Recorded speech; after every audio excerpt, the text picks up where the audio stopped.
It's all going to zero against Bitcoin. It's going up forever.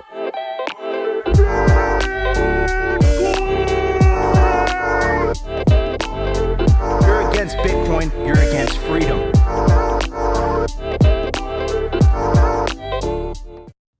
Yo, welcome to Simply Bitcoin Live, our number one resource for the peaceful Bitcoin revolution. Cover breaking news, culture, thematic warfare. We'll be your guide through the separation of money and state.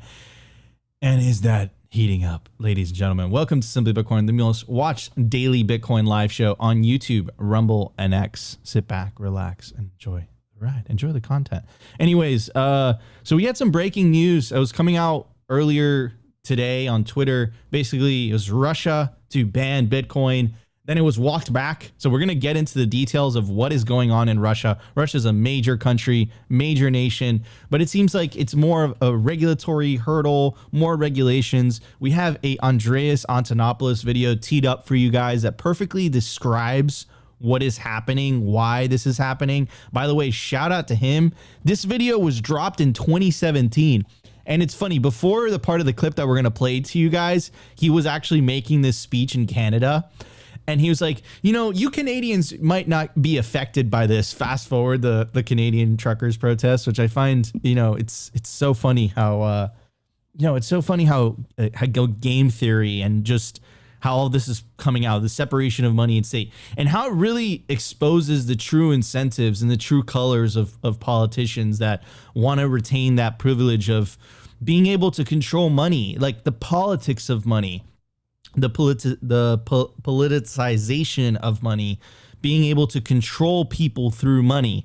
And it's kind of been normalized in the eyes of a lot of people. Like somehow, you know, the government should have the ability to surveil everyone's transactions. Somehow the government should have the ability to get to decide who can and who cannot open a bank account. Somehow the government should have the ability to just free someone's wealth, you know, at the snap of a finger. The fact that we live in this psyoped world is absolutely crazy. And, you know, from the American side of things, the DOJ challenges Tornado Cash developers' motion to dismiss the criminal indictment. The Tornado Cash case is so important, all this, as it relates to Samurai, because the Tornado Cash, when they originally went after Tornado Cash, it set the precedent for all this, right? Coin Center sued. They lost the lawsuit. Less than a year later, once again, the DOJ is going after a Bitcoin privacy developer, and they're currently in prison. So all of this is incredibly important to stay on top of, but we have to kind of zoom out and understand why this is happening. This is happening because we're living through the disintermediation of information and the disintermediation of money, and this has all been enabled thanks to the internet. Now, the bright side of all of this, whether, you know, the so-called ban coming out of Russia or the, the regulatory hostility here in the United States, is that they finally admitted that Bitcoin is money, right? They went through Bitcoin isn't money. You need a state for money. Now they're basically saying the quiet part out loud. Bitcoin is money. So there is some good news in all this. So anyways, lots of news, lots of stuff to cover today. We're gonna get to it, but before we start the show, I want to bring up my legendary co-host, who's always extremely optimistic. I think one of those days where he's optimistic, he's smiling. Optimus Fields, how you doing, bro? I'm doing well. Obviously still optimistic, but I got this kink in my neck right now, so I'm kind of struggling. This is a rough Monday for me, Nico. I'm tweaked up right now. I'm hurting over here. But hey, enough of Opti's pains. Let's bring in our guest, because I'm super excited for today's show. You guys are gonna love the culture. We got Johnny. Let me tee it up. All right, ladies and gentlemen, we got Johnny from the Tuttle Twins. That's right. Some of the most epic content creators making, you know, cartoons. I love the first episode where it's describing Satoshi and then they go into a video game and all these crazy things are happening. Huge fan of their work. And it kind of goes to what I've been saying for so long, guys. How do we win this thing? Well, we take over the culture. We win over the culture. How do you do that? you make cartoons, you make music, you make media. So the Tuttle twins, they play a very, very important part in all this. Man, I'm so hyped that you've come on the show. He reached out to me and he's like, Nico, have you heard of Tuttle twins? I'm like, bro, come on now. I'm a Bitcoiner. So Johnny, how you doing? Welcome to Simply Bitcoin. I'm doing great. I was telling you, I feel like Simply Bitcoin is my daily caffeinated orange pill. So I'm just glad to be drinking it, with you guys today. So, dude, well, we're super hyped to have you on the show. So for anyone who doesn't know, could you give like a quick elevator pitch? What is Tuttle Twins? We're going to cover it during the culture, but I just want to tee it up. Yeah, so Tuttle Twins is a show that teaches kids principles of freedom, economics, and limited government. And it's basically the Magic School Bus meets The Simpsons. So we got something for adults, we got something for kids. Grandma with a time-traveling wheelchair takes her grandkids to crazy places to learn about crazy things. So what you're saying is that you make extremist content for kids. That's right. Yep. Understood. No, in all seriousness, that's so important because, like people have to wake up to this, right? It's the next generation, right? Could you imagine? Look, so Opti and I were a little bit lucky on this in the sense that, we spend a third of our lives in Bitcoin roughly, right? So we're actually going backwards and like trying to understand the traditional financial system. So it's a very interesting phenomenon, but it's kind of like what I've experienced with Zoomers. Like Zoomers are internet natives. Like they understand the internet like it's the back of their hand because they grew up with it. Now, we haven't had a generation where they've grown up with Bitcoin. So like all these things and these concepts, we're like, bro, it's 21 million. No one should be able to issue money for free that another money has to work for. Could you imagine if like by default, like a 15-year-old kid is like, well, yeah, that's how money is. Like, that's how you change things. Like, you change things by, the next generation coming in and saying like, okay, like this is what's up. This is what's going on. Right.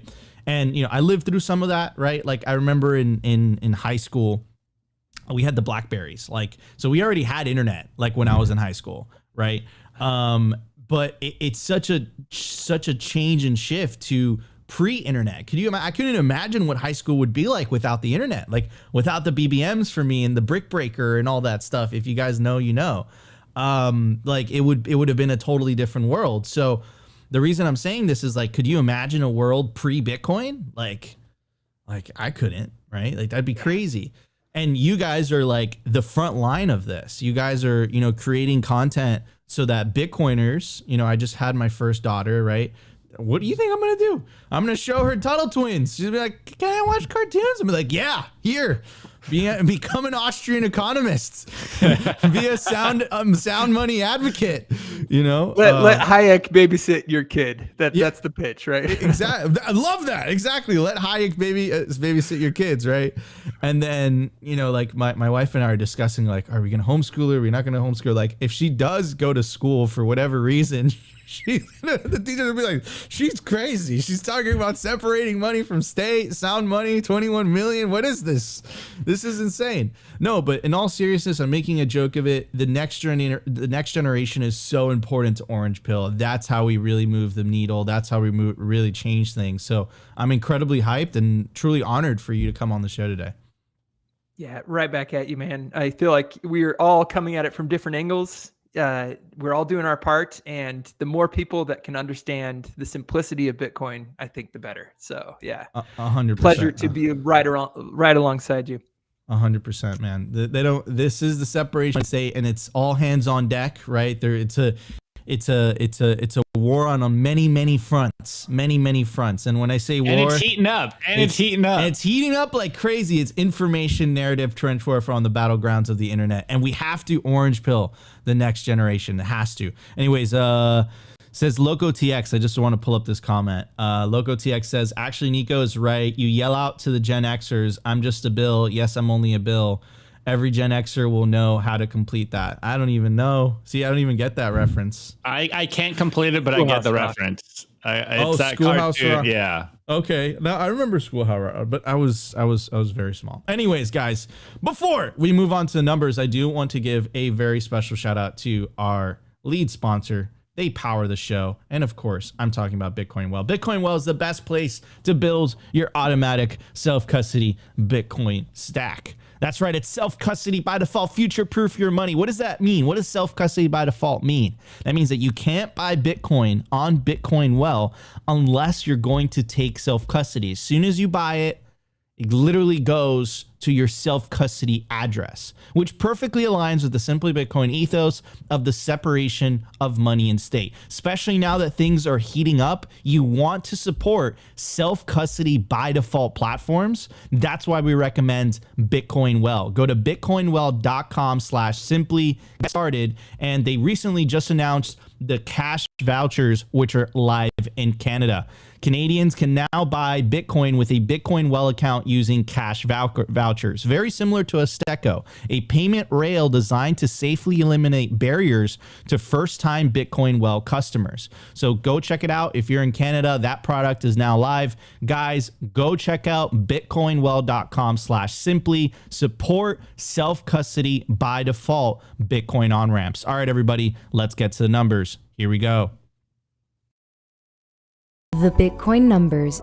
Is your Bitcoin in cold storage really secure? Is your seed phrase really secure? Stamp Seed's do-it-yourself kit has everything you need to hammer your seed words into commercial-grade titanium plates instead of just writing them on paper.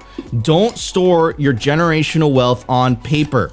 Paper is prone to water damage, fire damage. You want to put your generational wealth on one of the strongest metals on planet Earth, titanium. Your words are actually stamped into this metal plate with this hammer and these letter stamps. And once your words are in, they aren't going anywhere. No risk of the plate breaking apart and pieces falling everywhere. Titanium stamped seeds will survive nearly triple the heat produced by a house fire. They're also crush-proof, waterproof, non-corrosive, and time-proof. All things that paper is not, allowing you to hodl your Bitcoin with peace of mind for the long haul. Stamp your seed on Stamp Seed.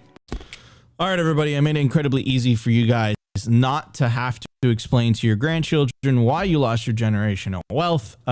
You can literally scan the QR code or check the link in the video/podcast description. It'll take you directly to the Stamp Seed website, where you could use promo code SIMPLY to get 15% off anything on their website. You can stamp your Bitcoin seed words on titanium. That doesn't mean you send it to them. They send you a Stamp Seed storage kit to your home, so you can literally take a hammer and a little thing and you can literally hammer it into titanium so it could stand the test of time. Paper is bad. Don't use paper. Don't use paper. Don't use paper. At the time of recording, the Bitcoin price is 62,890. Block height, 841,385. Sats per dollar, 1,590. Market cap, 1.24 trillion. Bitcoin priced in gold, 26.8 ounces. Bitcoin versus gold market cap, 7.68%.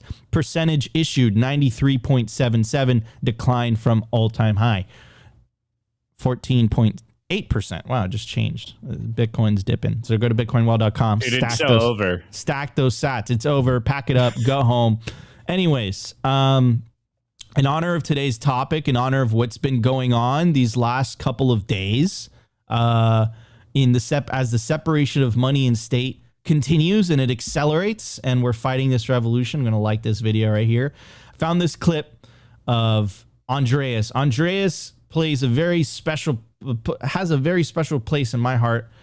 Him and Max Kaiser were who orange pilled me. I would listen to the Kaiser report and I would listen to Andreas on repeat. Andreas's lectures, I would literally listen to them 4, 5, 6, 7 times in a row. And they made a huge impact on me. He's kind of disappeared as of late. He's not as active as he used to. But these are so legendary. These lectures, these speeches. He gave this speech 6 years ago.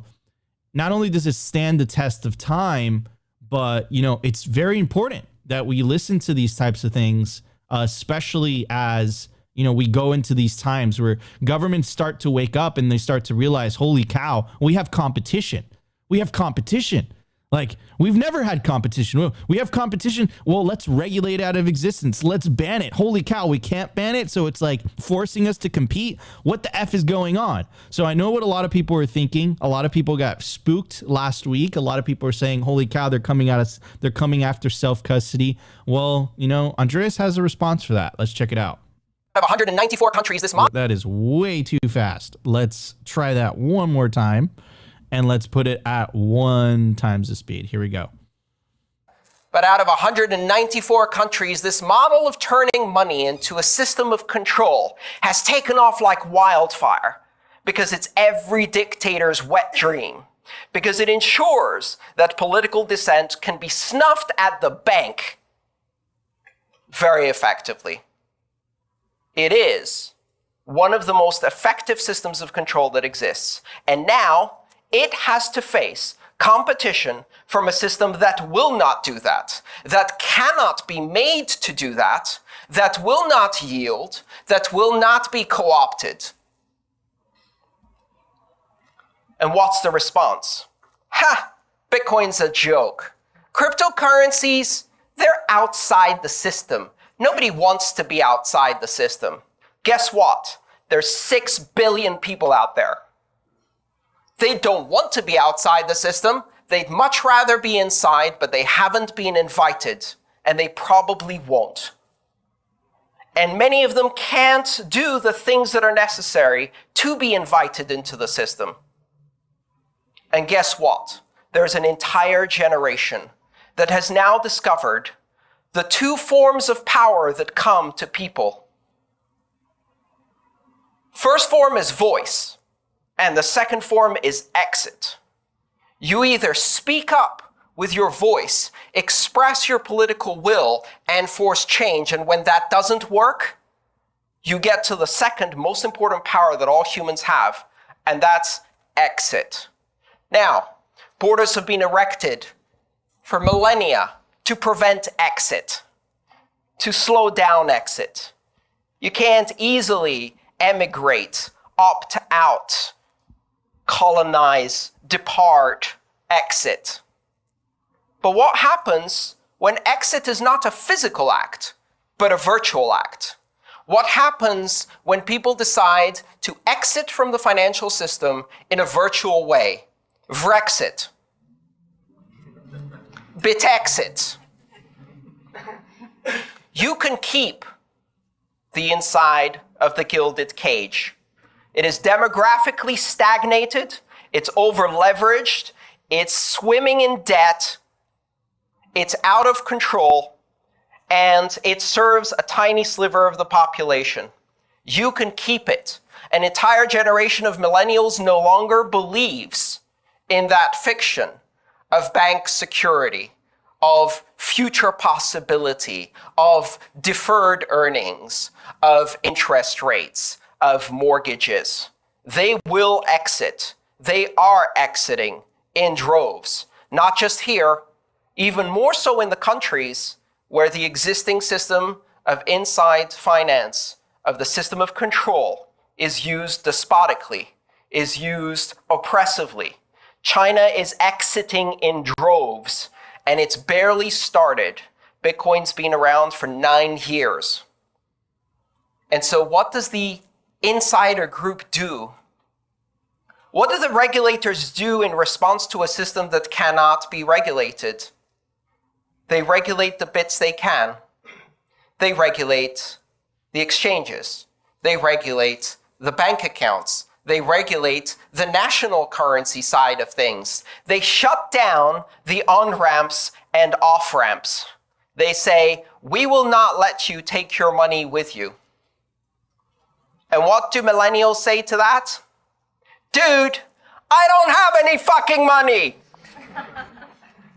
All I have is my creative potential, my spirit, my productivity, and I can sell that directly for Bitcoin without an exchange, without an on-ramp, without an off-ramp. And when I need to buy something, I'll use my digital currency directly without re-entering your system to which I was never invited. Shut down the on-ramps, shut down the off-ramps, and I will stay on board.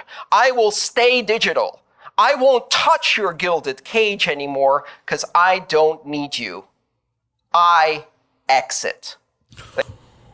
Woo! Oh man, oh man, oh man. Andreas dropping the hot fire. Yeah, I mean, look, I've said this before, not as eloquently or not as nicely as Andreas put it, but I refuse to go back to a system of slavery. And I think regulators and politicians underestimate how many we are and how fast our ranks are growing. And I think Andreas hit the nail on the head. If it wasn't for Bitcoin, I don't know how I'd be able to afford a house. If it wasn't for Bitcoin, I don't know how I'd be able to afford a future. If it wasn't for Bitcoin, the Zoomer generation would be even more effed than my generation. He's talking about millennials. The Zoomers got it 100 times worse, right? It's to the point that the propaganda coming out of the Cantillionaire Conference, also known as the World Economic Forum, is literally telling you you'll own nothing and be happy. Well, fuck that. I'll own Bitcoin and be happy. I'll own Bitcoin in self-custody and be happy. And if you're going to try to convince me that somehow writing down 12 to 24 words is a danger to society, you got a lot of explaining to do why that is a danger to society, why that is dangerous in the first place. You got to explain to me how me having the ability to take self-custody of unconfiscatable wealth of which you can't debase and you can't freeze at a snap of a finger is somehow dangerous. You have to convince me of that because we've been living under your system. And I remember 2008 like it was yesterday. And you know what I remember about 2008? They just locked the samurai guys in jail, right? They said, you guys did all this damage. You guys are criminals. Well, guess what? No fucking banker went to jail for 2008. Not one. Not one. And how much damage did that cause society? How much hurt did that cause the populace? Main Street got crushed. They got crushed. No one went to jail. No one had suffered consequences. In fact, not only did they not go to jail, the government bailed out the fucking banks in the first place. It's total clown world. This is disgusting. And that's why Bitcoin was born. It was literally 2008, 2009. Genesis on the brink, the Genesis block. Chancellor on the brink of the second bailout for banks. Literally, Bitcoin was born for this stuff. It was literally born because of this injustice in the first place. And now they're freaking out because we reacted and we found a clever roundabout way that they can't shut down. I'm sorry, dude. You built this stuff. It wasn't meant for us. It wasn't meant for the majority of the world, 60% of the planet, that because of the place that they happen to be born in, they're not somehow entitled to a bank account. Dude, I'm sorry that we found a way to circumvent your system. I'm sorry that you thought for the rest of time, there was always going to be a handful of intermediaries of which you guys could co-opt. Well, what? You guys didn't plan for peer-to-peer mass communications and peer-to-peer mass money. You guys didn't plan for that. But that's not my problem. That's your problem. Anyways, I'm done. Opti, what's your take on this, bro? Andreas has me heated, bro, because he was going off. And, dude, he hit the nail on the head, to say the least. To say the least, bro. Well, we're starting off Monday strong with the classic Nika Jones rant. Love to see it. Love to see it. And yeah, first and foremost, Andreas is a legend. That's how I got into Bitcoin. I've told this story all the time. When I found Bitcoin in 2017, I literally sat down for an hour, just got hooked on Andreas Antonopoulos videos, and the rest is history. So without Andreas, I know a lot of us 2016, 2017 Bitcoiners wouldn't be here because he was basically the only Bitcoin content out there. And he's got a way of explaining everything, very technical, but also down to earth. And Andreas is a legend as far as I'm concerned. But I do want to hit on one thing he said, and it's something we always talk about here on the show. And I forget exactly how he referenced it, but he basically said it's all about control. It will always be about control. And the real control is had when you control the money. And that's why we're seeing all the stuff we're seeing recently right now. You know, Bitcoin is speech. Bitcoin is a free speech issue. And this is why they are doing their best to try to censor speech on the internet. This is why Elon's getting such a bad rap through the corporate press. And I know a lot of people don't like Elon Musk, but if he is about what he's saying, then I think he is also a free speech advocate. I know there's nuance there, and you guys control me in the chat all you want, but the control of money is their second tool, or rather weapon in the tool bag. They can't let you guys have peer-to-peer communication. And in that same vein, they will do their best to try to stop peer-to-peer transaction of peer-to-peer money. You know, guys, go reread the white paper. It's literally in the first sentence. You know, the internet and money on the internet works well enough for everyone, but you have to trust the middleman. And as we know, as we constantly show on this show, they're doing whatever they can to stop you from transacting freely. It seems like they're posturing to get everyone into a spot Bitcoin ETF. You know, use Bitcoin, but use it with our guardrails. And we're here to keep you safe, guys. Everyone knows the classic tropes of it's for your safety, guys. When the government tells you it's for your safety, you know it's for your safety. Come on, guys. What are you, a conspiracy theorist out there? Hence why we're seeing all the stuff we saw this last week. It's all going exactly as planned. If you've been in Bitcoin long enough, you knew that this was going to happen. You knew that this was going to be the next battle. And again, guys, you know, governments can't ban Bitcoin. They can only ban themselves from Bitcoin. So if the U.S. is really posturing where we all foresee this to go, not only is it just going to hurt America at large, but it's going to hurt a lot of Americans. And this is why we constantly come out here and do our best to combat all of the crazy stuff coming out from the legacy media. And to Nico's point, I also believe it's a one-way street. Like once you wake up to the fiat scam, once you really understand what goes on in the fiat world, you're never going to go back. You're only going to go back into the fiat system as much as you have to. Once you're a Bitcoiner, you're going to be a Bitcoiner forever. Like I say it all the time. I can't foresee a time in my future where I won't be transacting in Bitcoin, where I won't want to save in Bitcoin, because there's nothing else for us out there. There is no alternative. It is literally Bitcoin or slavery, as Nika always says. And it's just a matter of waking up everyone else from the brainwashing that they've had for the last 100 years. You know, all of our lives, we've been brainwashed into believing that the fiat system is the status quo. And now that they are being tested, now that there's competition, now that there's a free market for money, obviously they are not going to let that go easily. And if you were in power, you would probably do the same thing. You do not want to lose your place in society. But as Andreas so eloquently put it out there, us millennials and Zoomers, like we didn't have any capital. We weren't a part of this game. Like we had no hope. And then we found Bitcoin and we're like, yeah, wait, we're going to go back to your system where we're going to be broke forever. Like, no, we have a chance here with Bitcoin.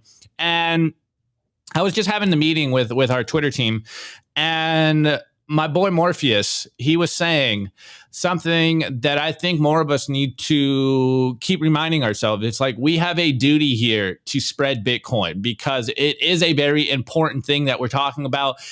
Whether it's you guys just shit posting on Twitter or not, or talking about Bitcoin with your friends and family, you got to remember what we're doing here as Bitcoiners is extremely important. We are trying to change the trajectory of humanity moving forward. And so I just want you guys to remember, this is very important stuff, what we do every single day. Yes, we have fun. Yes, we're as lighthearted as possible. Yes, we joke around, but spreading Bitcoin to everyone that is ready to wake up to Bitcoin is the most important thing we can be doing. And man, this is why I'm just so honored that we can do this every single day and that this is our job and that you guys like what we're doing. So man, kudos to everyone out there. We're winning so hard, or else they wouldn't be fighting us this hard. So it's just so beautiful. And one last thing, you know, Andre said that Bitcoin's only 9 years old. Bitcoin's 15 now, and it's all going exactly as planned. If you've been in Bitcoin long enough, you knew this was going to happen. And here we are. It just means we are winning, and it's going exactly as we knew it was going to. hopefully we can do a little, less bloody transition. But no one said it was going to be easy. We knew this was going to come. Johnny, what's your take on all this, brother? Yeah, amen. I think, it really is just a massive psyop. There's massive, don't look behind the curtain. People are waking up, though. They have never had a reason to ask about inflation until just a couple years ago. They've never had a reason to question the money until they are realizing it's failing them. And they're doing all they can to shut off the off-ramps. But Bitcoin's winning. I feel like it is, though, the Titanic. The US dollar is going down. It's the Titanic, and they're trying to block the life rafts, right? And if we can get ahead of it, if we can get more people into Bitcoin, it's going to be impossible to shut down. It's going to be too big to stop. A wildfire is easiest to stop when it's self-contained. But if we can spread this Bitcoin wildfire around, they'll have to compete with it. 100%, though. I think that's a key word, right? It's like Bitcoin is this like forcing function in the sense that, they have to, because they can't make it go away through coercion. They can't just ban it. Then they're just kind of forced to compete with it. Right. And that's a signal right there. Right. It's Bitcoin is this, Bitcoin exists and they can't make it go away. Right. And if they can't make it go away and if Bitcoin's a better money, then look, why are they so hell bent on attacking self-custody? Like, why are they so hell bent on that? Like, why do they have an issue with people choosing an alternative to, like, that isn't part of the deal, right? Like, if you're, you're born into a country, right? No one ever told me that they were just like, yo, you have to use, you have to use the dollar. Like, it's like, but why? Like, why do I have to use the dollar? Like, it's like there's income tax, right? You can make an argument for that, even though I might necessarily, but you can make an argument for that, right? But fiat money, like, well, why do I have to use your money exactly? And then that uncovers a whole bunch of, BS, and they don't have an answer to, they don't have a good answer to that, right? Because they never thought that they would have to compete with something else, right? Which is, is beauty, this beauty of Bitcoin. I always say it, like, one of my favorite things about Bitcoin that a lot of people don't talk about is that Bitcoin exposes all incentives, right? Anyways, everybody, let's get to news. We have a lot to talk about today. Let's check it out. Here we go. The Daily News. I want to give a shout out to our sponsor, Foundation Devices. It's self-custody done right. They built a premium grade hardware wallet called Passport right here in the US. It's fully open source and verifiable. It's the most intuitive Bitcoin wallet designed with a UX reminiscent of a simple feature phone. So you will know how to navigate it and use it the moment you pick it up. Get your Bitcoin off exchanges and into your own hands in just a few minutes. Experience the peace of mind that comes with taking ownership of your own keys. After a massive sellout during Bitcoin Miami 2023, the Passport is back in stock at foundationdevices.com. Bitcoin only, open source verifiable, completely air-gapped security model, gorgeous design craft, premium grade materials. If you're thinking about getting your Bitcoin off exchanges, this is the one for you. Check out the Passport link in the show notes below to learn more. All right, everybody, here it is. Here's the Passport. It's absolutely beautiful. It's easy to use. You can pair it up with the Envoy app and makes spending and using self-custody Bitcoin extremely easy. Highly recommend it. You can scan the QR code or check the link in the video description. All right, everybody. Man, this is so well put. So I'm going to start off with this, right? Of course, this is a tweet from Beauty On. It says the FBI calls Bitcoin money so they can arrest you for money laundering. The IRS calls it property so they can tax you on capital gains. The SEC calls it a security so they can sue every exchange. The CFTC calls it a commodity so you can't use it as a currency. I mean, like this is like so effing true that it's like they're just calling it whatever is convenient to them to achieve a certain political goal, right? So it's not, it can't be money, because if it was money, then we couldn't tax you on it. FBI, it has to be money because you're money laundering. no, it's actually a commodity. It can't be used as money. That's actually security. We're going to sue the F out. Like, it is so true. This is so true. Whoever came up with this tweet, so spot on. Amazing observation. Anyways, I tweeted this out this morning. I said, look on the bright side. Now the government has fully admitted Bitcoin is money. So we're making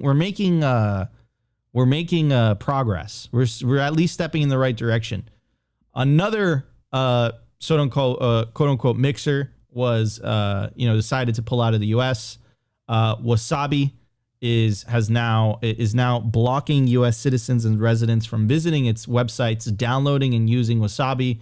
So that makes Wasabi, that makes Samurai out of the country, that makes Phoenix Wallet of Satoshi, the US, the land of the free, not so much anymore. This is not a good sign. Like, the fact that you can't use software as an American because of the place that you happen to be born in, to remember what Andreas was saying, because they've politicized the money, they've normalized the money, and Bitcoin's exposing incentives and saying, wait a second, you've politicized the money. We're offering an alternative. We're offering a neutral money that doesn't care where you happen to be born in. And now all of a sudden the apparatus, the state, is reacting and saying, wait a second, what's going on? But in the process of them reacting to it, hypocrisies start to pop up. Like the one that Beautyon pointed out. Hypocrisies start to pop up, as in they have to admit that it's money, right? That's the beauty of Bitcoin, is that it exposes incentives, and what's being exposed is the administrative state in the US. It's like, wait a second, are you really a government for the government, by the people, for the people? Or are you really a government by the government for the government, right? That's really what it looks like, right? Money isn't supposed to be, if you look up the definition of money, which we did on a couple episodes ago, it doesn't mention politics there, right? They've politicized, they've abused the privilege, right? Because people trusted in the government to run money or to do money, and the government has abused that trust. It's not in the Constitution. It's not in there. Right? They've abused the trust. They've broken that trust. In fact, the founding fathers they did not like paper money whatsoever. It was like a huge thing. Andrew Jackson got involved. They tried to set up a national bank. They shut it down. And in 1913, they met up secretly in Jekyll Island. And they finally put it through. Right? But most of American history, this wasn't the case. Right? So for them to try to psyop you into thinking that somehow money has to lose purchasing power to exist, that's utter bullshit. Don't fall for the bullshit, because that's what it is. It's bullshit. Anyways, I do want to get to today's news, which is this news came out. I am aware I'm going to cover both sides of it, but this initial news came out.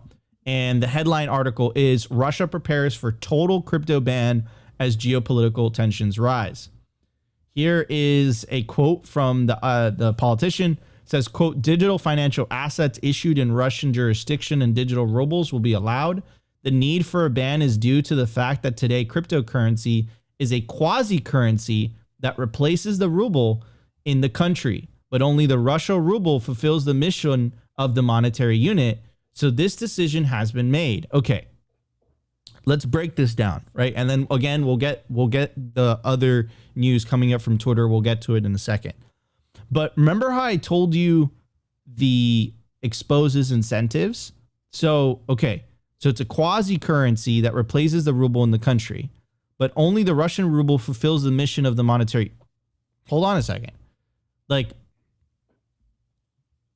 Or do you just get to say that, or the market's deciding something else, but the government said, no, we could be the only issuers of money, fulfills the mission of the Russian government, I think is what they actually meant to say, right? But that doesn't necessarily align with what benefits the Russian people or what benefits people worldwide, because we're seeing something very similar in the US. The bill will carve out exception for crypto miners and central bank sponsored test projects with an experimental legal framework as crypto mining significantly boosts Russia's tax revenue, right? So it reminds me of the article that Alex Gladstein wrote for Bitcoin Magazine, where the name of the article is Bitcoin is a Trojan Horse for Freedom. In that article, he makes the case that number go up and freedom go up are inextricably linked. You can't disconnect them. But he's making the argument that people cannot resist the NGU. You even see this in China, how they're using Hong Kong as an isolated proxy to benefit from NGU while isolating the mainland from Bitcoin, even though there's a still tremendous amount of Bitcoin usage in mainland China and Bitcoin mining in mainland China. You can't resist Bitcoin's incentives, right? Anyways, so I just find that hilarious. It's like, yeah, well, we can't have people, using this, but we still want miners in the country. Now, apparently there's been an update to this from Radar Hits that hasn't been fully verified, but I do want to, share it with you guys in the sake of, for the sake of transparency. And apparently the update says Russia's not banning Bitcoin or crypto, says the lawmaker who actually drafted the new legislation, which is kind of weird because that quote that he just said says something different. But anyways, it goes on to say Russia is banning the creation of domestic crypto exchanges and payment services. So, I mean, again, guys, connect the dots with the Andreas Antonopoulos thing in the very beginning, that video with this. So if they're banning creation of domestic crypto exchanges, then how are people going to buy Bitcoin? Or is it peer-to-peer? It says, of course, the circulation of cryptocurrencies will not be prohibited. The organization of turnover is prohibited, and that is the creation of exchanges and exchangers outside the zone of operation of the experimental legal regime. So, I mean, so they're banning on-ramps, essentially. So then how else are you going to get Bitcoin in Russia? So I guess you'd get it from peer-to-peer, but it's what, Andreas said, like, dude, like the money is so effed at this point. Millennials and Zoomers have it so bad at this point that like, we're just we've gotten to the point where we're just like, all right, dude, like fuck you. Like, basically like we just reached that point where it's like, dude, like, okay, like you're not going to try to force us into using this shit. And it's like, they've been used to operating in an environment where coercion works, right? They've been used to operating in an environment where they've had a total monopoly and control on the narrative, on information. This is why they were so hell-bent on controlling Twitter. This is why they're so hell-bent on controlling social media and the narratives, because they can't control the narrative if there's mass-scale peer-to-peer communication. And they much less can control the populace if there's mass scale peer-to-peer money, right? So anyways, there's the update from Russia. Now, before I pass it on to the panel, I do want to give it a quick update in terms of the United States. This is the news coming out today. DOJ challenges Tornado Cash developers' motion to dismiss criminal indictment. A little bit of context here. The Tornado Cash case was the first time the U.S. Treasury sanctioned open source software.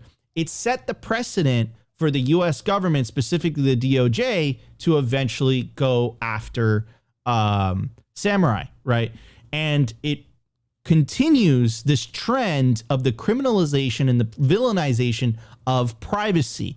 In the case of Tornado Cash and in the case of Samurai, the vast majority of people the vast majority of people seeking privacy was not connected to illicit finance. It was only a small subsect of those people, apparently, that were using it for illicit means. So why is it that all of us get punished for the crime of a few? Right? It's a very interesting question. Why is privacy villainized? I would make the argument that you can't have freedom without privacy.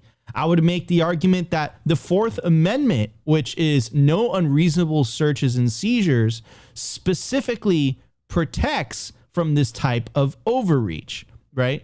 But again, I think Lynn Alden put it so well, and Andreas put it really well. We've lived in a world where they've had total control. They've politicized and they've weaponized the money, And they've used that to control their populace.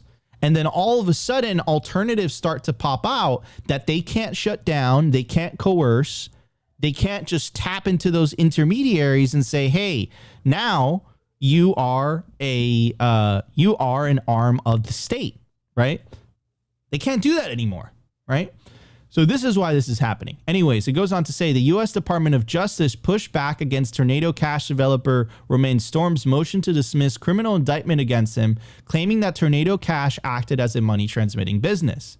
It goes on to say in a 111-page filing on Friday, the DOJ disputed how the defense characterized Tornado Cash, saying it was announced in 2019 as a mixture and the overall service includes on the website user interface and a combination of smart contracts and a network of relayers.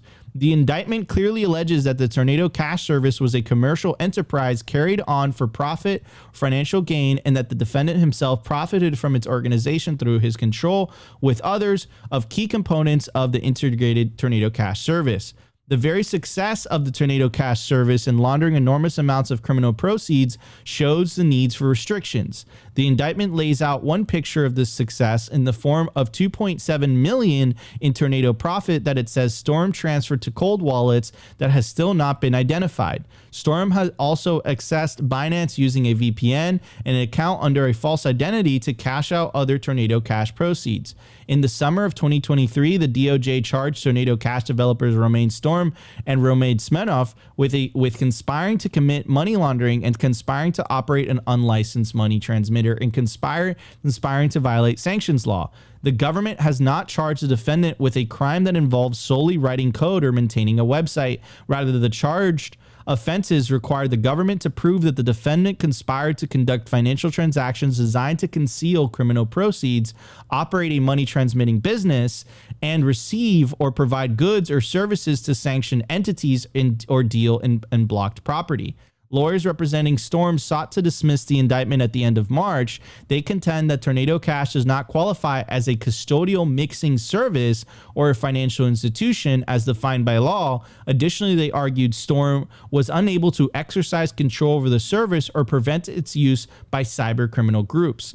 The trial of Romain Storm is set to begin this September. The U.S. has not yet arrested Romain Smirnov, another Tornado Cash co-founder. It goes on to say, and here is one of the, I would say, screenshots of the indictment. It says, the definition of money transmitting in section 1960 does not require the money transmitter to have control of the funds being transferred. So, I mean, like, talk about like kind of moving the goalposts, and just keeps going with kind of examples. Joe Carlasar is great, kind of like he has a legal background. He chimed into this as well, but it's just interesting to me. Like the fact that like, it's like we went over the bank numbers with you guys, right? And the bank numbers are fascinating because the largest, most used money launder, like the largest money launderers in the world are accredited,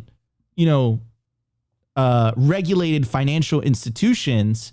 And what they get, the punishments that they get for quote unquote money laundering is a fine, right? But again, when software developers do it that are outside of the golden cage or the gilded cage, like Andreas Antonopoulos said, no. All of a sudden that is a threat to national security, right? They treat them very, very seriously. But when the bankers do it, that's a fine. What are you doing? Because that's something that's not being talked about. Like, these are huge, they go in front of the podium and they do this presentation. They're like, these people are criminals. What they fail to mention, just like Elizabeth Warren fails to mention this as well, is when she's saying like, holy shit, she's making the argument that Hamas is using Bitcoin to launder money. What she fails to mention is that 98 to 99% of money laundering is done through the traditional financial system, of which all these regulations that they're touting off the rooftops are already in place. So what is this actually about? Well, this is what Andreas is saying, is that the millennials found a way to use a system of which they can't co-opt and control, and they're freaking the F out. And in the process, they're exposing their incentives, which is the FBI calls Bitcoin money so they can arrest you for money laundering. The IRS calls it property so they can tax you on capital gains. The SEC calls it a security so they can sue every exchange. The CFTC calls it a commodity so you could use it as a current, so you can't use it as a currency. They're picking and choosing what they want this to be in order to achieve a goal. That's not how it works, bro. That's not how it works, dude. But this tells me, like, the silver lining on all this also is that this tells me is that we're winning. Because if we weren't winning, then they wouldn't be this desperate. They wouldn't slip up this bad. Like, this is bad. Like, this is so obviously bad. Like, this is so obvious to the point that it reminds me of the Schwarzenegger quote, which is, they're lying, we know they're lying, and they're lying anyway, right? It's getting to that point. This is end stage fiat for you in 4K, and you guys have front row seats. Hopefully you have Bitcoin in self-custody, because then you're watching, you know, with binoculars from the life rafts or whatever. Here's Pierre Richard, and he's mentioning the Tornado Cash case, and he says, this is a serious problem for Bitcoin in the United States. Legislative reform / repeal is necessary before we all get prosecuted, right? Because it's like, okay, so is my Bitcoin node that has a copy of the entire Bitcoin blockchain, even though I don't have access to, you know, is that considered money transmitting? Is a Bitcoin miner considered money transmitting? Like, they're moving the effing goalpost. And remember, they have been able to ban Bitcoin mining in the United States, circumventing the legislative process. This isn't a law that was passed in Congress. This was just them prosecuting people, and then it scares the living shit out of other developers, and they say, like, I don't want to deal with the US. So it de-incentivizes the development of the Bitcoin industry in the US. Bitcoin developers pull out, rightly so, right? That hurts American citizens. So who exactly are they protecting? Because the banks could do whatever the F they want. Anyways, all right, I'm going to end it with this. Then I'm going to pass it on because I've been on my soapbox for quite a bit, but it is a very important topic. Here's Jerry Brito. Jerry Brito is part of Coin Center. Coin Center, as well as the Bitcoin Policy Institute, are the lobbying arms of the Bitcoin and quote unquote crypto industry in Washington, D.C. So these are the guys that are supposed to be educating the politicians. These are supposed to be the guys that are supposed to be lobbying the politicians. I don't have an opinion on Coin Center and the BPI at the moment, but I will read Jerry Brito's tweet. And he says, over the past few days, there have been a number of attacks on non-custodial crypto services. That's a key word, non-custodial. The Samurai Wallet indictment, which we believe includes some questionable charges.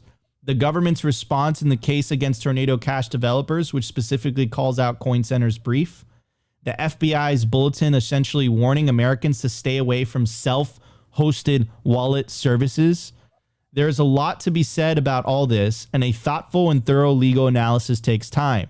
Coin Center will post one soon, likely today, but until then, please bear with us. We're on the case. I really hope so, Coin Center. That's my comments on that. But what I will say about all this is that, like, look, guys, the more they push and the more they do these ridiculous things, the more they really exposed who they truly are and what they actually want. And it's clear as day. All they want is to retain the power of creating money for free that everyone else has to work for. And all they want is for you, the citizen, the individual, to not be able to hold a money that they cannot debase and they can't confiscate at the flick of a switch. Why? Because if you are able to do that as an individual, and a big portion of the population is able to do that as an individual, the entire power dynamics between the individual and the state completely change. And all of a sudden, those politicians aren't so powerful anymore, and they don't get to play God anymore by creating money out of nothing anymore, right? So that's essentially what they're fighting. They're fighting that, but they can't say it but they end up saying it anyways, which is beautiful, right? Anyways, I'm going to pass it on to Johnny, and then we'll hit Opti. Dude, it reminds me of that classic cartoon trope, actually. So if you've seen Incredibles, where Dash is running on the water and there's people coming at him from all sides, and then he ducks and they crash into each other. Like, I think all these arguments are being set in stone. They're all attacking Bitcoin and contradicting themselves. And I guess that gives me hope that there's a legal case here, or that there's some defense here. And then the other thing I'll say is, we're seeing checks and balances. I think it was Oklahoma just passed a self-custody protection in their state law. And so I think, we need to be on top of this. I think the more Bitcoiners we have in Congress, the more Bitcoiners we have everywhere, the more we can fight this. But it is something we need to be vigilant about. We can't sleep on. So it's important to kind of raise the alarm bells right now when we're seeing it. 100%. And I love what you brought up. And I think you buried the lead there in terms of specific states. Multiple states have passed laws. Shout out to Dennis Porter, by the way, have passed laws to protect the right to self-custody. And I forget who, I don't want to name any names, but it was a specific individual that said, no, the federal government, federal law trumps state law. It's like, technically that's true. But what about the entire marijuana industry, where basically individual states have been said, like, look, I get it, but like, F you at the same time. This is legal in my state. We might see something very similar when it comes to Bitcoin. And I think it's grassroots, so it's bottom up. I think individual states have more of an incentive to fight for Bitcoin rather than the federal government. I think the federal government has everything to lose, in my opinion. So anyways, Opti, what's your take on this before we get to the culture? Yeah, I might take a little contrarian take on this a little bit, at least on that last point, guys, because I've been getting a little bit black pilled on trying to orange pill politicians, and I'm becoming more convinced that a piece of paper will not protect you as a Bitcoiner, because the more we try to orange pill these politicians and the like, the more it seems like they listen and then very quickly turn against Bitcoin and Bitcoiners. So again, why I do like the move to protect self-custody and make it like set in stone, I am not convinced that a piece of paper will protect us as Bitcoiners. So this is why we need to take action. And this is why we tell you guys always to secure your Bitcoin. Make sure you're taking your Bitcoin into custody. Make sure you're writing your seed words down. And as everyone in the chat is saying, it's like, they're going to come after us for remembering 24 words. Like it sounds as ludicrous as it is. It's like, what? They can't stop us from communicating. They can't stop us from remembering words. They can't stop math. And the more they try, as Nico was saying, the more they expose themselves, and Bitcoin exposes their intentions.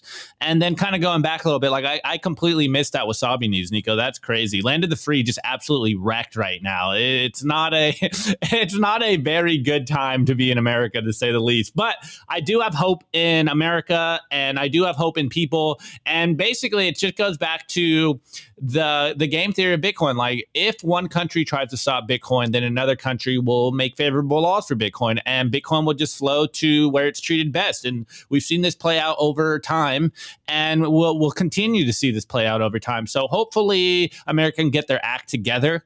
But I mean, in the very basic terms, like to that beauty on tweet, like Bitcoin is just a messaging system, guys. Like it's literally just sending messages. So I was reminded of what's that one like comic where there's a bunch of blind people and they touch an elephant and everyone makes up their own decisions of what it is. Like that's what we're seeing. And we can very clearly say that the federal government, any government out there, basically, they will twist the words and they'll use whatever framing they want to try to clamp down on things they don't like. What's the meme my mom always says is like, the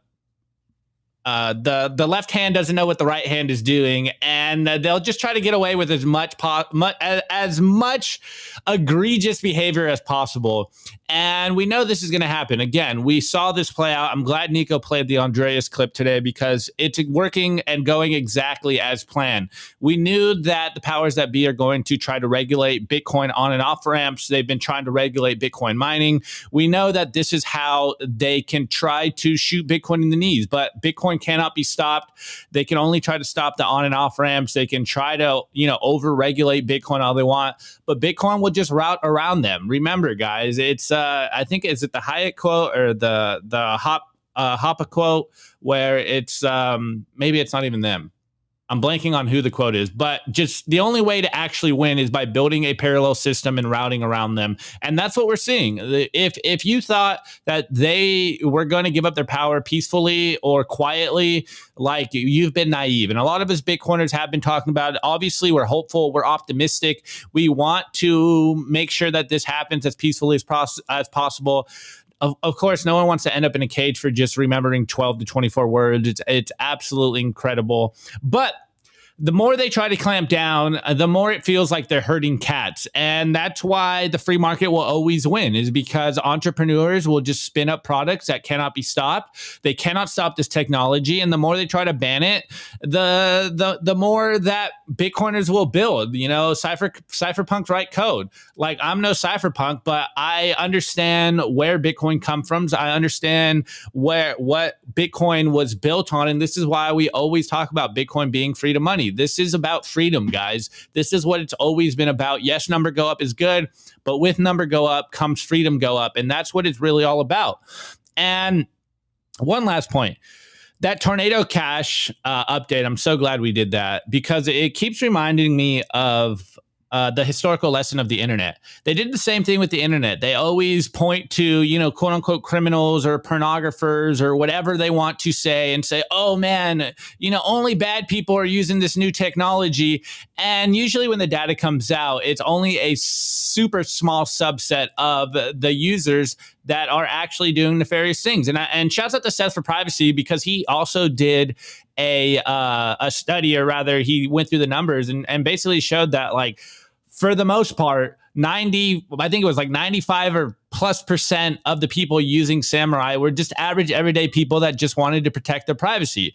And so the more they clamp down on Bitcoin and Bitcoin users, and the more they use the framing that, only criminals are using it, the more their incentives get exposed and the more they're clamoring and fearing for control. And this has all been tried before, and the powers that be just cannot stop technological advancements. Like, they always try to hamper new technology. They're always afraid of new technology. And you're even seeing this with like AI, and no one cares about the usage of AI in regards to electricity, but they're very afraid of Bitcoin miners and all the electricity you're using. And it's just absolutely insane. And this is why we Bitcoin. This is why we as Bitcoiners show up every single day, try to spread the signal, to try to make sure that more people wake up from the brainwashing, from the psyop, and hold their money directly. Bitcoin is freedom. Bitcoin is the way that we move forward. And man, this is like, there is no alternative. I hate to use that framing so many times on the show today, but like, there is no alternative. It is Bitcoin, or it is going along with the status quo. It is getting perpetually robbed for forever. And now they're posturing to get us all into digital dystopian gulags. And they're like, this is for your protection, citizen. You do not want to be a criminal. And we're like, guys, like, how are we the crazy ones here when you guys are unhinged lunatics over there in DC? Like, what is going on here? Why can't we just transact? Like, we can't talk freely on the internet. We can't transact freely. Like, the more they push, the more it shows that the jig is up, and Bitcoin is just going to continue to chug along. TikTok next block. This is what it's all about. Freedom. Amen. This is what it's all about. It's freedom. It's Bitcoin or slavery, freedom or slavery. Anyway, I do want to give a very special shout out to our sponsor before we get on to the culture. Of course, I'm talking about the Orange Pill app. Find local Bitcoiners, events, and merchants. Stack friends who stack sats. The Orange Pill app is the Bitcoin social layer. Join the 10,137 Bitcoiners that are on the app. It has a very clever filtration system, so you'll only find like-minded individuals individuals, Bitcoiners on the app. Also, it has this very cool geographic thing. So if you go to a new city or new town, you don't know anyone there, you don't know any Bitcoiners there, you could open up the Orange Pill app and it'll show you the Bitcoiners that are around you. It's a #1 resource for creating Bitcoin only events. Also, Simply Bitcoin has its own Simply Bitcoin Orange Pill app group chat, which you could join by clicking the link in the video description. It's popping in there. It's a great way to reach out to me and Opti. You could also send us directly a message on the Orange Pill app. Download the Orange Pill app today. Connect with fellow Bitcoiners. All right, everybody, let's get to the culture. We have a lot to talk about. The Daily Culture.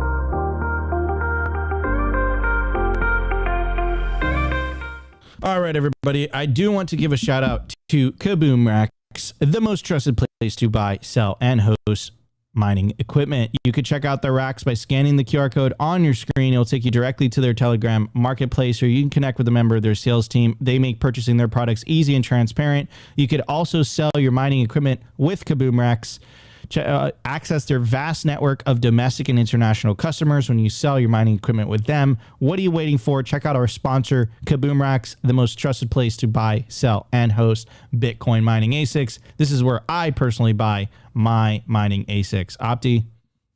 Yeah, so before I go on further and we talk to Johnny about the Tuttle twins, I do just want to play some for you guys so you guys can get a little taste of what it is. So here we go. Here is season 1 trailer. And I do have the Bitcoin episode teed up too. So we'll talk about it. And maybe I'll play that as well, at least part of it. Here we go, guys. Check out Tuttle twins. Emily, remind me why we're on this death trap again! Pull it together, Ethan. Ah, new students. One of you could be the Gandhi of rodents.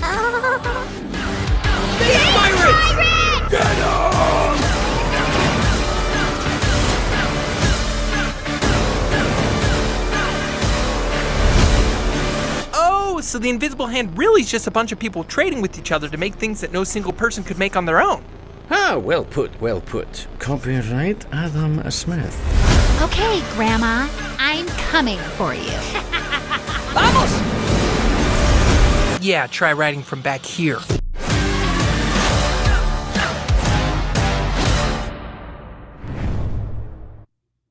Love it. Love it.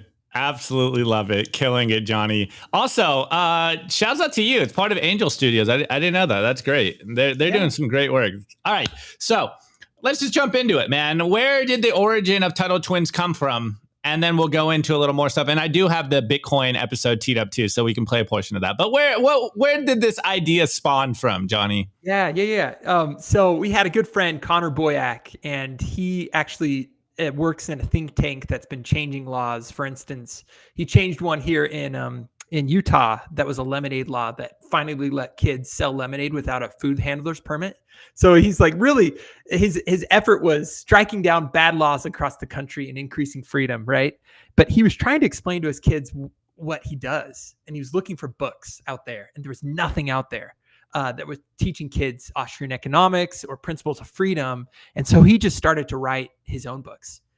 We became fans of the books. We were writing viral ads at the time. If you've seen like the Squatty Potty ad or like the Poopery ads or like any of those weird, funny internet commercials, that's what we were doing. And we were like, Connor, we love this. We want to make a show out of it. What do you think? And Connor was totally game. And so we just ran with it. We went to the crowd and said, hey, does anybody want a show like this that will teach things that Disney Plus won't touch or Hollywood won't touch, or the school system is not teaching these forgotten principles of sound policy. And we kind of like struck gold a little bit, where we raised more money through the crowd than any other show had at that time. So we became the #1 crowdfunded kid show ever. We surpassed Netflix. Actually, they had the record before that. And so it was so cool just to see so many parents being like, yes, I want this. Yes, do this, teach this lesson, teach this thing. And so it's been a bit of a snowball. And I think it hit, we debuted right before COVID. And I think, as you guys always say, the Overton window's shifting. And so many people were opening up their eyes to homeschooling, opening up their eyes to inflation. Like inflation hit like crazy, and no one was talking about it before our episode came out. And it just so happened that right when people were talking about it, we released an episode on the inflation monster. And it went bonkers. It went crazy. And then this last season, we did another season this last year, season 2. We thought, man, maybe we should do an episode on Bitcoin. And we weren't sure if our crowd would go along with it. We knew that everyone would be aligned with the government shouldn't control the money, but is Bitcoin the solution? So we kind of made the gamble. Let's do it. Put it out. And to date, it's been our most watched episode, almost 40 million views just on that episode. So wow. It's kind of, wild just to see people are looking for answers outside of Hollywood, outside of the school system. And they're wanting to teach their kids these principles. We're like, I think Disney and some shows in Hollywood, they sneak things in there and then they put their agendas in there. Just they sneak it in, and we're the opposite. Sneak it in. It's become apparent nowadays. They don't even. They used to sneak it in, bro. Now it's like right up in your face, dude. So, but it's the equivalent of like you never give your kid something without an ingredients label. Warning: contains nuts, right? And Disney does that with their content, right? But we're the opposite. We're like, this is exactly what's in our show. If you want your kid to have this, like, great. If they're allergic to freedom, then don't give it to your kids. We don't want to parent your kids. That's kind of our mantra. No, but that's honestly like one of the worst things like about like Disney or like a lot of these things. It's like warning, contains communism, but they never say that, right? They never say that. It's like no, this is for everybody. This is inclusive. This is great. This is full of love. Like that's why it's kind of like so insidious. And then you kind of see it like not their old stuff. Their old stuff their old stuff was really, really based. But like with the last really decade or so, like, dude, it's not, they used to hide it. You're right. Yes. Like it used to be like, and you catch it as an adult, you're like, I see what you did there. But now it's like, bah, like in your face, like, in your grill, they don't care. Maybe you guys should take that approach. Oh man. I do want to ask one question before I do have the Bitcoin episode teed up here, so we'll play a portion of that, Johnny. But I do have one question. I'm very interested. So you were an animator before you did the like Bitcoin episode, and then you just used your skills to open up a whole new audience to Bitcoin. And also I asked you this question before the show, and you kind of touched on it. The Tuttle Twins audience are not just all Bitcoiners. That's right. Yeah. Our audience, they are conservatives, they're libertarian. I would say there's people across the aisle. Like, it's not a pro-party show, it's a pro-principle show. And so there are a lot of people who just want to teach their kids critical thinking skills and to just question things and don't just go along with the narrative. Like, we've gotten to the point where parents will complain, my kid is civilly disobeying. And he blames it on the show. And we're like, yeah, well, we teach you in the show, be prepared. If you break a law, be prepared to accept the consequence too. So, your kid is learning. So, but we're doing in a couple weeks, we're coming out with season 3, and we're doing an episode all about critical thinking, where we're teaching about Operation Northwoods, how, we almost bombed our own citizens. And it's just like, don't believe every conspiracy theory, but question incentives and question who's behind these things. And I think if we can do that to this next generation of kids, they're going to be so much better off than we were.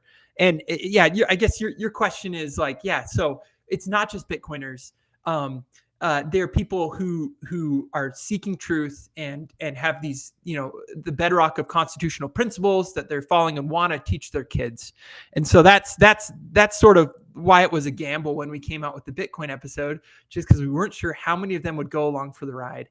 But it was amazing just to see the results. Like, we had a mom message us and be like, now my kid is asking to be paid in Bitcoin for their chores. Like, I don't have Bitcoin. We had this other guy who's like, I've been trying to explain to my wife what Bitcoin is for years, and you guys did it in 20 minutes. So I guess the opposite side is when you can break stuff down, complicated issues down to the level of a kid. So many adults are getting it finally, and so many people are just waking up all along the age spectrum, which is really, really cool. Yeah, it's really the Friedman framework, where it's like, explain to a kid a high level topic, and then where you have problems explaining, refine it and do it all over again. And that's how you get better at explaining this stuff to people. And all right, on that note, let's play a little bit of this Bitcoin episode. You sent me a link, and then we'll chat a little bit on the back end. So here we go. When money is easy to make, society begins to break. So how do we make money that's easy to carry but hard to create? Well, one solution is Bitcoin. Back in 2008, I became fed up with government money, with the corruption, the manipulation, so I created a digital currency. Digital money that can be sent directly from one person to another without any bank or government involved. And the best part? It's hard money. It's the hardest money ever invented! Bitcoin is very hard to make more of. Each new coin gets added to the supply only after a computer works very hard to solve a math problem, where there's no shortcut and solving it costs a lot of energy and time. Okay, but if it's on a computer, can't I just copy and paste? Not with Bitcoin. You see, there's a public record of every Bitcoin ever created. It's called the blockchain. It's like a puzzle, and each Bitcoin has its own unique shape. And because everyone has a copy of the public record, if someone tries to fake a Bitcoin, it won't fit the puzzle and will be rejected by the network before anyone can use it. That's why Bitcoin is so safe from criminals and the government. You said criminals twice. And unlike dollars, which can be printed endlessly, there will only ever be 21 million Bitcoin. It's almost impossible to inflate. The only way to get it is to earn it or buy it from someone who has. Aha! No offense, but if you control Bitcoin, couldn't you manipulate it just like the government? I don't control it. No one person does. It's controlled by a public network of Bitcoin users that anyone can join. So if someone wanted to change something in Bitcoin's code, they would need to get the majority of the millions of Bitcoin users to agree to it, or the change doesn't happen. And when has the majority of us agreed on anything? One-ply toilet paper is garbage. Touché. Wow, I didn't know made-up money could make so much sense. Today, millions of people send Bitcoin instantly and cheaply to each other around the world without any bank or government involved. And because Bitcoin is hard money you can't just print more of, the more people who use it, the more valuable it becomes. Emily, if we take Lyle's Bitcoin, we could be rich. I could pay for college entirely. You could outsource your movie and pay to have your name in the credits. Slow down. I'm not saying that Bitcoin will make you rich quick or even at all. Right now, only about 1% of the world owns Bitcoin. And because it's still being adopted, some days it goes up and even down. Also, investments, though potentially lucrative, can be risky. Only invest what you're willing to lose. We know. Wow, I think I get it. Good money should be easy to use, but hard to create. And because Bitcoin is digital, it's fast and cheap to use. And the blockchain makes it hard to inflate. Thanks, Mr. Satoshi. What? Mr. Satoshi? He's gone? Or was he ever even here? And someone in the chat said "Based abuela" for the win. Let's go. Oh man, I just gotta say that is some extremist content. We had somebody start watching the show in episode 1. They're like, did Grandma literally just say HOAs are full of communists? What is this show? So yeah, I mean, we don't. Grandma speaks her mind. So amazing. Oh, so I do want to kind of circle back a little bit. You said that was your most or your best received episode yet. So 40 million views on the Bitcoin episode. This is how you psyop the culture and you win the culture war, is by doing stuff like this. Good job, Johnny. Well, and I'd like to thank the Federal Reserve because I think they're the biggest marketing department.